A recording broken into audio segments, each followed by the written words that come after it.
Very good morning to everyone. எல்லாரும் எப்படி இருக்கிறீங்க? இந்த புதிய நாளை ஏசப்பா நம்மளுக்கு கொடுத்ததுக்காக அவருக்கு நன்றி சொல்வோம். இன்னைக்கு வாசிக்க போற வேத பகுதி சங்கீதம் 29. சங்கீதம் 29 தாவீதின் சங்கீதம். பலவான்களின் புத்திரரே, கர்த்தருக்கு மகிமையையும் வல்லமையையும் செலுத்துங்கள். கர்த்தருக்கே அதை செலுத்துங்கள். கர்த்தருடைய நாமத்திற்குரிய மகிமையை அவருக்கு செலுத்துங்கள். பரிசுத்த அலங்காரத்துடனே கர்த்தரை தொழுது கொள்ளுங்கள். கர்த்தருடைய சத்தம் தண்ணீர்களின் மேல் துணிக்கிறது. மகிமையுள்ள தேவன் முழங்குகிறார். கர்த்தர் திரளான தண்ணீர்களின் மேல் இருக்கிறார். கர்த்தருடைய சத்தம் வல்லமை உள்ளது. கர்த்தருடைய சத்தம் மகத்துவம் உள்ளது.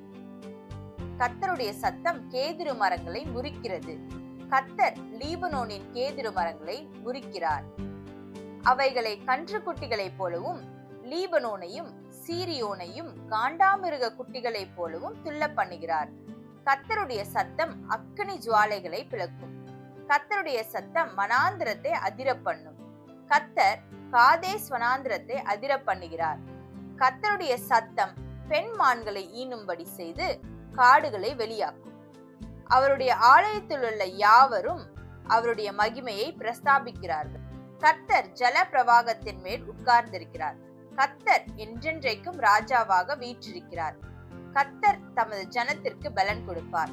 கர்த்தர் தமது ஜனத்திற்கு சமாதானம் அருளி அவர்களை ஆசீர்வதிப்பார். ஆமென். சங்கீதம் 29. ஏசப்பா, இந்த புதிய நாளை எங்களுக்கு கொடுத்தீங்க, உமக்கு நன்றி செலுத்துகிறோம். இந்த நாள்ல நாங்க கைட்டு செய்கிற ஒவ்வொரு காரியத்தையும் உங்களுடைய கருத்துக்களாக ஒப்பு கொடுக்கிறோம். முக்கியமா எங்களை நாங்க உங்களுடைய கருத்துக்களாக ஒப்பு கொடுக்கிறோம். நீங்க பொறுப்பெடுத்துக் கொள்ளுங்க, நீங்க பலப்படுத்துங்க. எங்களுக்கு இருக்கிற எல்லா விதமான பிரச்சனைகளையும் நாங்க உங்ககிட்ட சொல்றோம். நீங்க அதுக்கு பதில் தரக்கூடிய தேவனாக இருக்கீங்க. ஏசப்பா, முழுமையுமாக எங்களை நாங்க உங்களுடைய கருத்துக்களாக நாங்க ஒப்பு கொடுக்கிறோம். நீங்க எடுத்து எங்களை பயன்படுத்துங்க. இயேசு மூலம் ஜெபம் கேட்கிறேன் பிதாவே. ஆமென். Have a good day. Thank you so much.